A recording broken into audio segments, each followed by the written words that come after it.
Subscribe करें हमारे YouTube channel को और बेल आइकन को प्रेस करें हमारे लेटेस्ट वीडियोस को देखने के लिए।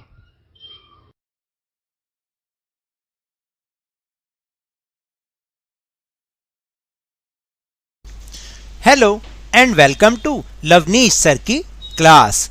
आज की ये शिक्षा निदेशालय राष्ट्रीय राजधानी क्षेत्र दिल्ली की वर्कशीट नंबर 52 जो कि क्लास 9 के स्टूडेंट्स के लिए है।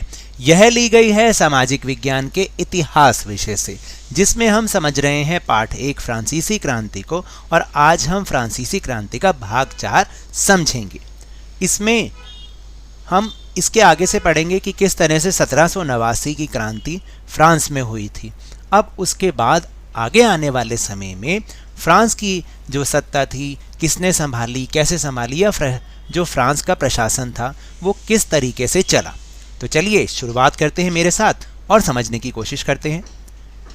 पहला जो टॉपिक है वो है 1792 से 1794 का उग्र गणतंत्रवाद का चरण, यानी जो राष्ट्रवादी लोग थे, जो नेशनल असेंबली के लोग थे, उन्होंने किस तरीके से आगे प्रशासन किया। और ये उग्र गणतंत्रवाद इसको इसलिए कहा गया क्योंकि इस समय में जो भी शासन किया गया उसको इतनी सख्ती से किया गया, इतने क्या कहूँ कि जो राष्ट्रवादिता की भी चरम सीमा होती है उसको उसके हिसाब से उन्होंने शासन किया। तो देखें इसमें है क्या कि 1789 की फ्रांस की क्रांति का भय यूरोप के अन्य देशों में भी फैलने लगा। जो पादरी एवं कुलीन वर्ग फ्रांस से भाग गए थे उन्होंने क्रांति के विरुद्ध भावना फैलाई। तो देखिए जैसे ही 1789 की फ्रांस की क्रांति हुई तो उसका भय सबसे पहले जो यूरोप के पड़ोसी देश थे ना उसमें फैलने लग गया, क्योंकि वहाँ के राजाओं को डर लगने लग गया कि जिस तरह से फ्रांस के राजा का तख्ता पलट हुआ ऐसे ही कहीं उनका भी ना हो जाए। और फिर जो पादरी और कुलीन वर्ग यहाँ से भाग के गए उन्होंने और ज़्यादा उसके बारे में उन लोगों को बताया और क्रांति के विरुद्ध भावना को फैलाया। फ्रांस की क्रांतिकारी सिद्धांतों का प्रचार सारे यूरोप में अब होने लग गया।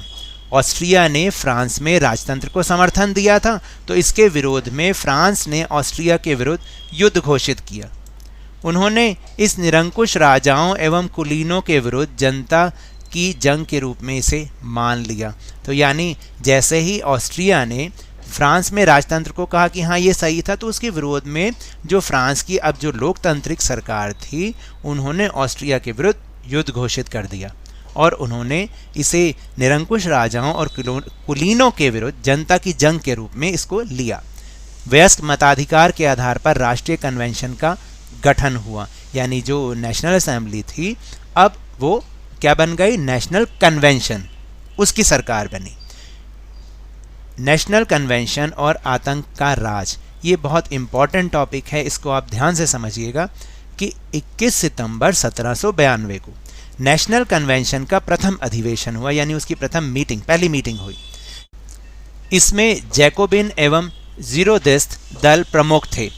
जैकोबिन अनुशासित और संगठित थे, और क्योंकि वो तो पहले से ही थे, पेरिस पर भी इनका प्रभाव था। इनका प्रमुख नेता था रोबेस्पियर, याद रखिएगा उसका पूरा नाम था मैक्समिलियन रोबेस्पियर।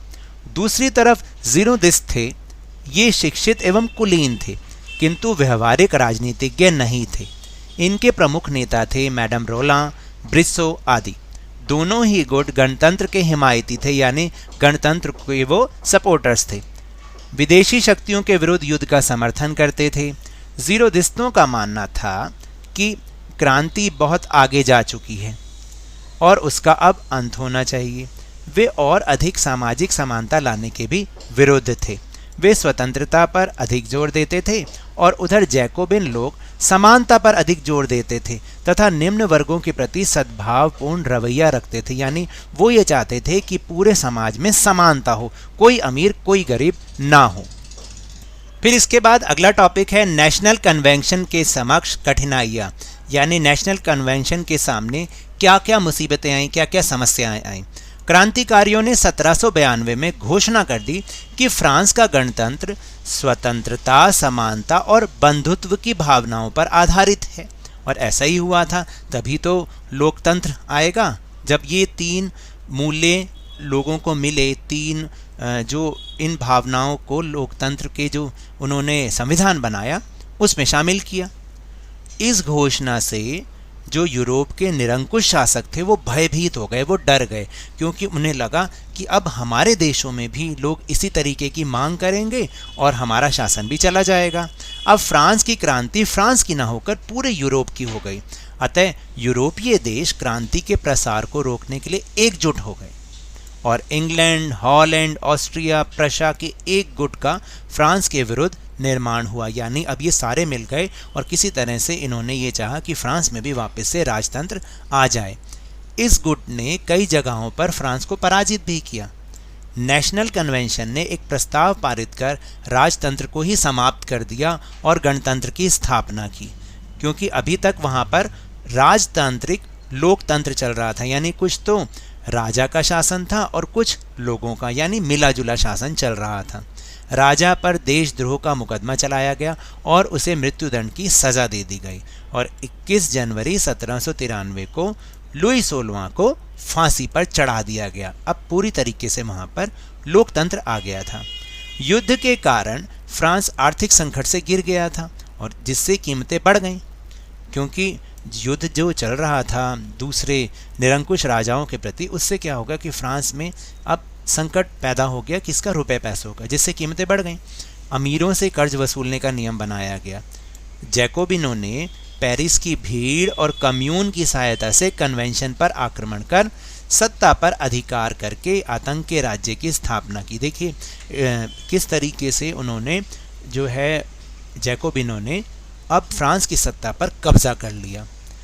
कब्जा तो कर लिया, लोगों को अच्छा भी लगा कि चलिए लोकतंत्र की स्थापना होगी, लेकिन उनका ये सपना बहुत ज़्यादा दिन तक नहीं चला।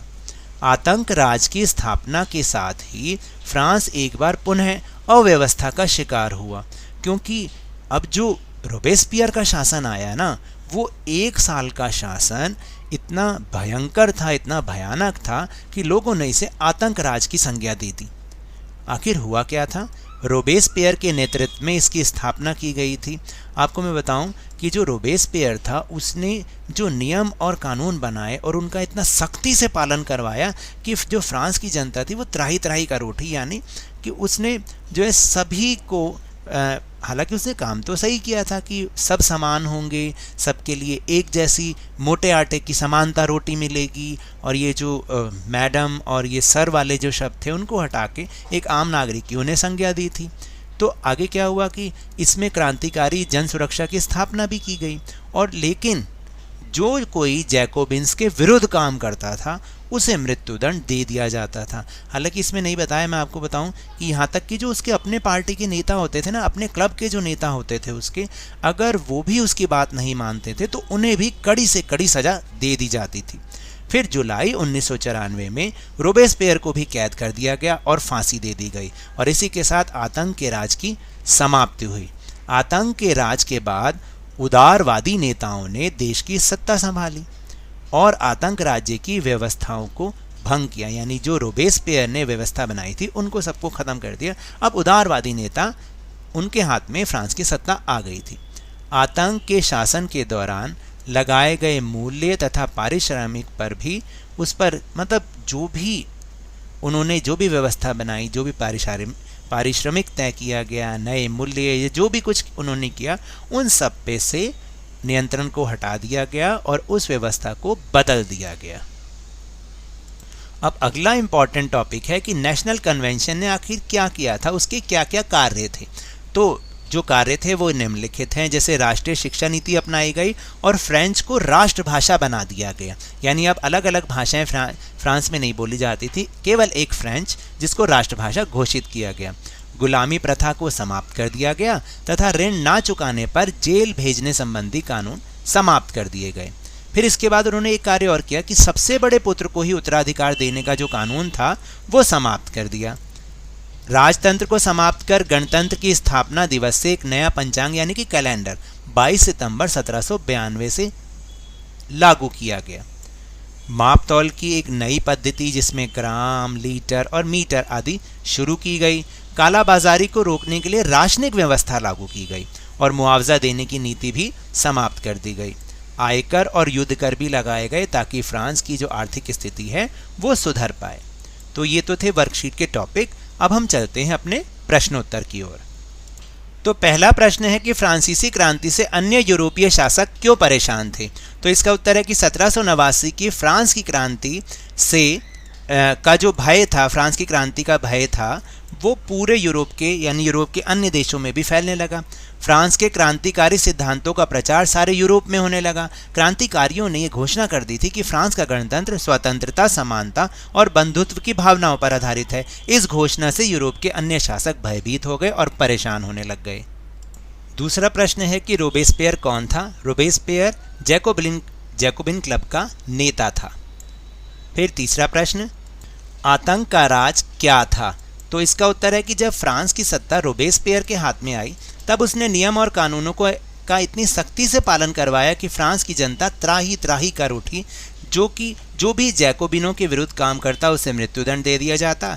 यहाँ तक कि उसके अपने पार्टी के नेता अगर उसके विरुद्ध काम करते ना तो उन्हें भी कड़ी सजा मिलती थी। इसे ही आतंक का राज कहा गया। फिर आखिरी प्रश्न नंबर 4 है, नेशनल कन्वेंशन के कौन कौन से महत्वपूर्ण कार्य थे। तो नेशनल कन्वेंशन के मुख्य कार्य क्या थे। राष्ट्रीय शिक्षा नीति अपनाई गई और फ्रेंच को राष्ट्रभाषा घोषित किया गया।